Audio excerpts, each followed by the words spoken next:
for some people it is a real problem, and I'm just reading here from Tony. She said, we used to walk past a huge pond. When we used to walk past a huge pond or near a road, I would wake up at night and think, oh, what if they'd fallen into that pond? What if they'd run into that road? And I absolutely identified with that, Tony, because I was never that person before I had Jack. And I remember very soon after having him, I was walking down the stairs. You know, we had quite steep stairs, walking down with him in my arms in the morning.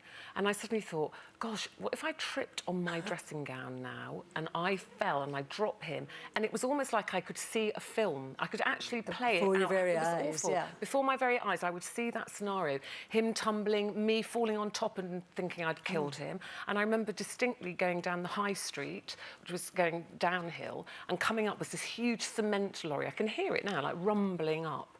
And I thought, gosh, say I accidentally let go of the pram handle and then it would roll down the hill and I wouldn't be able to catch it and he'd go under the cement lorry and literally I would see it happening. And it is a real, they call it postnatal anxiety now, don't they? I wonder, I mean, I didn't even know, but I had those sort of similar thoughts. I mean, I wanted to be a relaxed mum and chill out. And in many respects, I am like, if they fall over, I don't go, oh, here's a plaster. It's like, get up, come on, you'll be fine. But at the park, I was one of those mums where I'd just be like, oh, I'm just going to relax and just let him climb on the frame.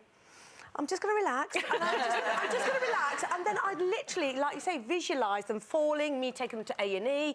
It's just something just comes over you when you become a this one mother. from Jackie, actually. It's a great comment. She says, I'm the worst. Thank you for this, Jackie. She said, my son went on a school trip to Italy recently, so I had the AA Road Watch alerting me to all accidents in the area.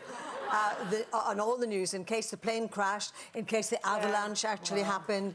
She said I was a nervous wreck. Well, that's my husband. That's why Eamon hates, he doesn't like Jack going on school trips. But you know, we argue about it a lot. When I was bringing children up, I mean, many people in the audience here will remember this. You know, it's terrible when I look back on it, but the babies were just put in carry cot. There was no strapping in. And I had a little mini estate thing, and the carry cot, which is terrible when I look back, went in the back of the estate car, and there it was. And so if a lorry or anything had crashed into the back of the car, the baby was suspect, and you didn't have little carrying shed to bring them home. The thing is, you took them home like this. Got them, I mean, we've got these things because there probably were accidents, and that's why we have car seats. Do you ever have anxiety? No, like my thing is from the tsunami. And I always think when I go on holiday, I've got 5 kids, and my thing is, who would I save?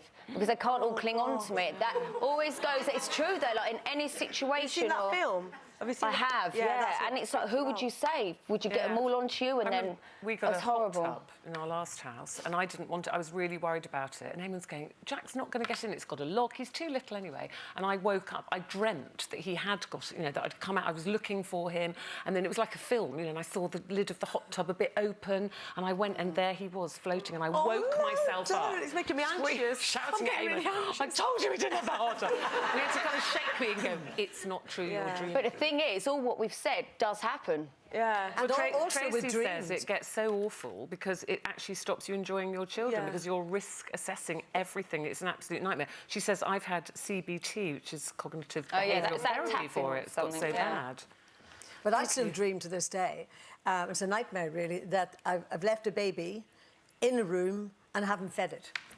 And that all those years, and it's quite a recurring dream. We've got lots of dreams in our comments. Oh, we've got so well. many comments about this. This is obviously something so many mothers suffer from. Yeah. The moment you have a baby, I suppose you just know that they're in your care and you've got to keep them safe. I would say just everyone's chill, kind relax. of relating to that even in our audience as well. Chillax. Chillax, says Katie. Let them get dirty. Yeah. For more Loose Women action, click here.